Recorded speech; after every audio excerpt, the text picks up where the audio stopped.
Hello there, YouTube. Once again, this is your Ace Boom Coon, your boy, Intergalactic Brew, the dude. I know I've been gone for a minute, but I'm back.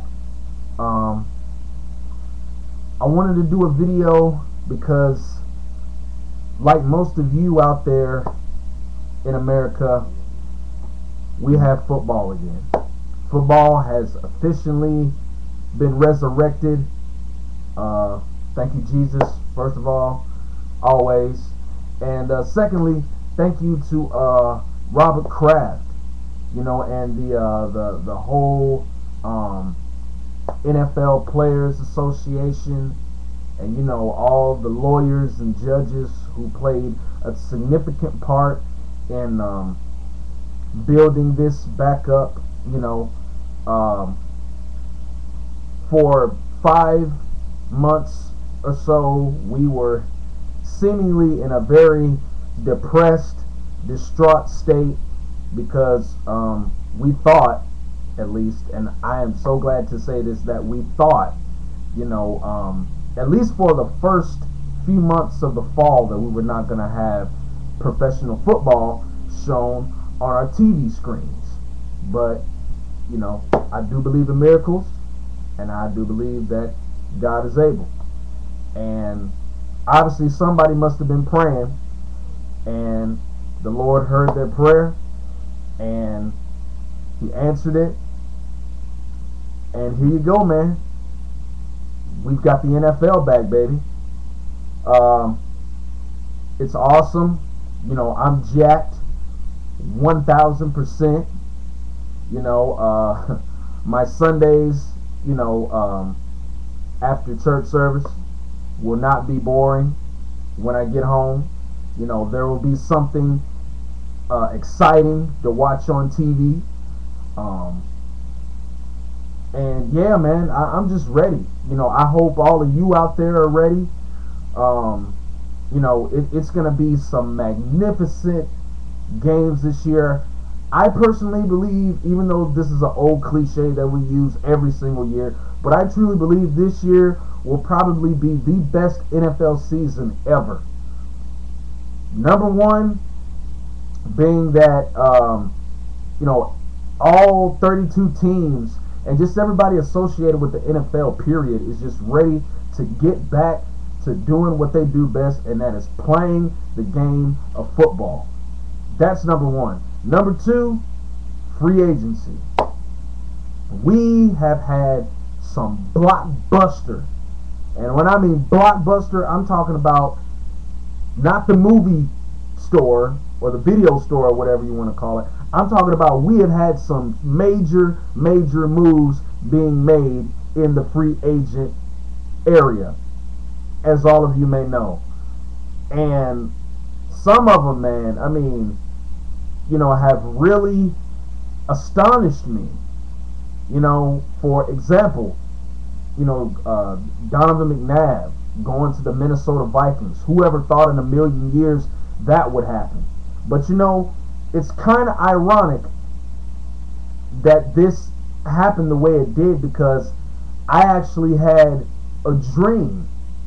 And I personally myself, I find so much joy in this, and I really relish this transition from bringing Donovan McNabb to the Vikings, because I actually dreamt this. Like, this was actually an epiphany I had, but a good one.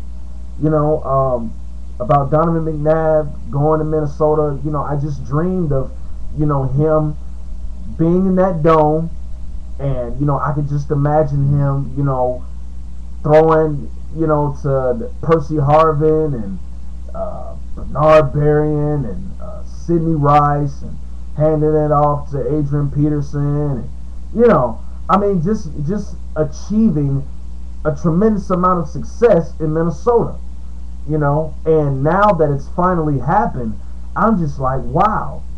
And by any not by any means am I patting myself on the back and say that I'm a football genius or I'm a psychic or anything of that nature. But it's just that when you have a good feeling about stuff, and when you can just envision about good things happening for good people, sometimes God just has a sense of humor, of just granting that dream, or whatever that vision is that you have. He has a very crafty way of bringing that to reality. So it's great that it's happened. Donovan McNabb, he deserves it. He's a gracious guy, humble guy, very nice guy, handles himself, with the utmost class, never said a disparaging word about anybody, So Donovan McNabb deserves this, and he is going, I believe, he's going to be more successful than probably he ever has been in his career. Bottom line, like, this move to Minnesota will probably be the greatest move he's ever made in his professional football career, bar none. I mean, Philadelphia, he set a standard there, but I think he's going to set an even bigger standard in Minnesota. So Donovan McNabb, congratulations, you deserve it. Let's see, another big trade that happened yesterday. Sidney Rice, of all people, going to the Seattle Seahawks. A lot of people, are saying that Sidney Rice may not make that much big a difference, and possibly send the Seahawks back to the playoffs or make the Seahawks a winning team. I personally beg to differ, because Sidney Rice is a top receiver in the NFL. He's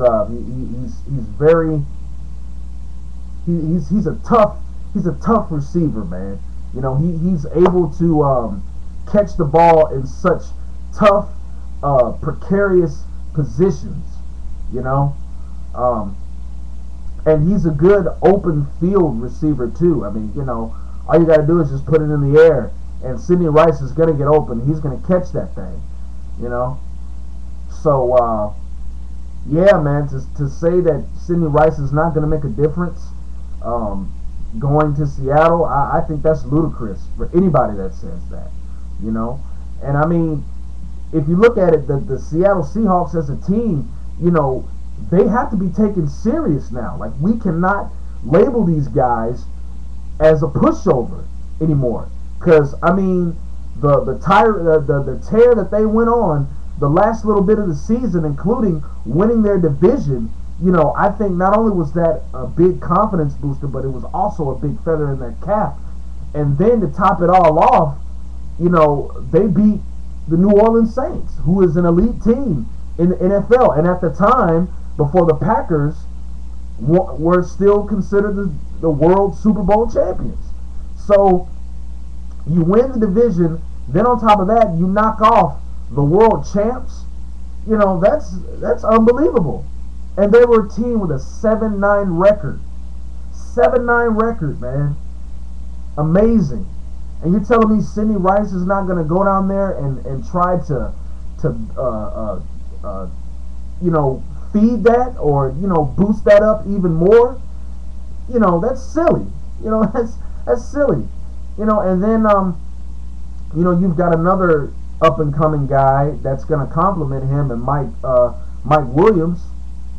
So I mean, that's an awesome pair right there.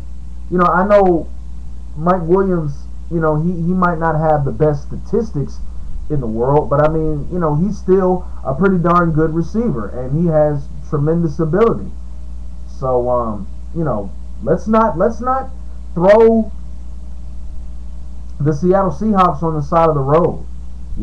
Keep a good eye out for them. I mean, I'm not expecting them to be a contender for a Super Bowl anytime soon, but I mean, I think they will, do great things this season, especially with a guy like Sidney Rice, man. I mean, how could you not?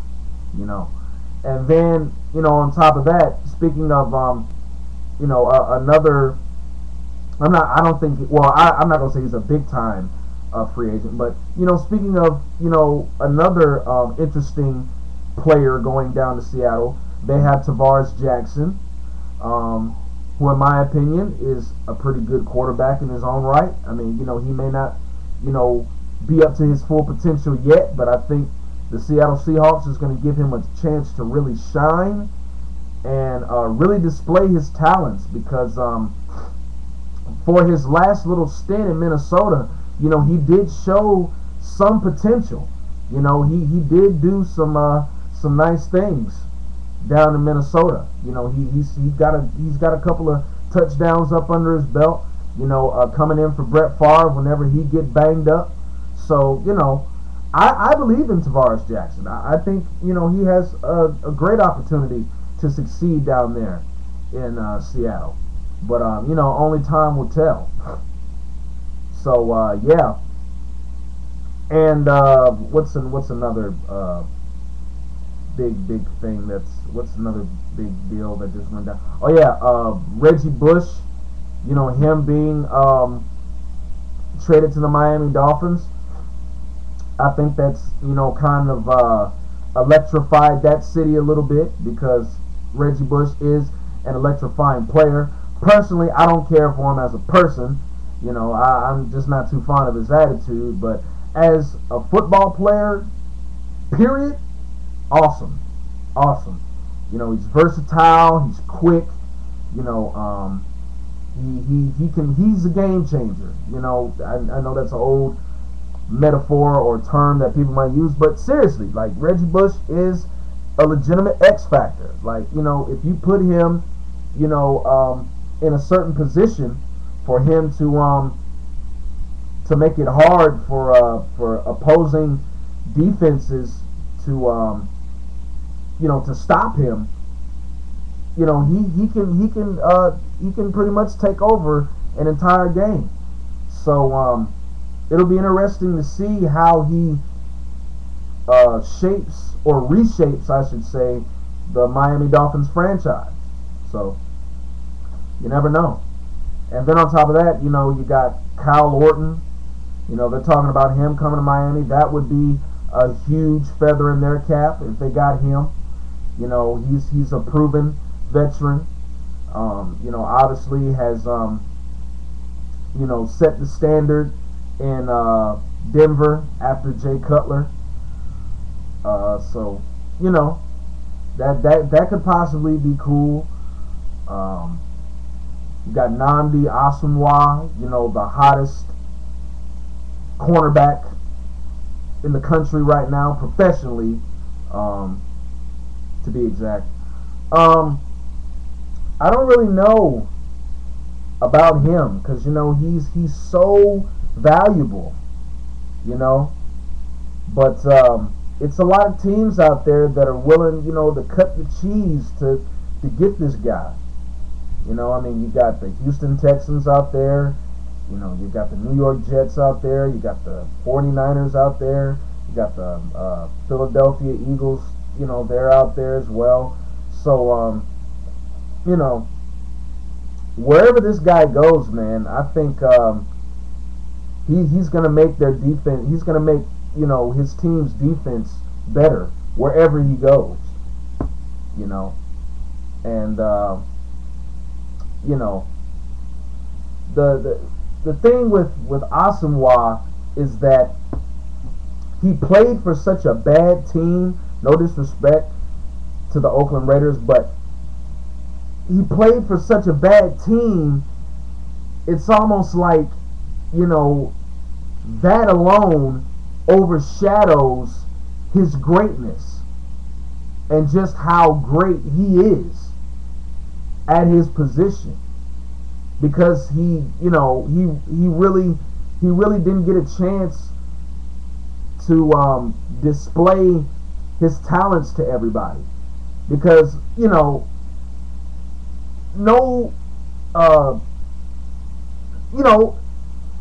never saw the Oakland Raiders on ESPN or NBC or anything like that. It's a shame, but anyway. The bottom line is, football is back. I'm ready. Y'all better be ready. And it's going to be a hell of a season. Believe that. For real.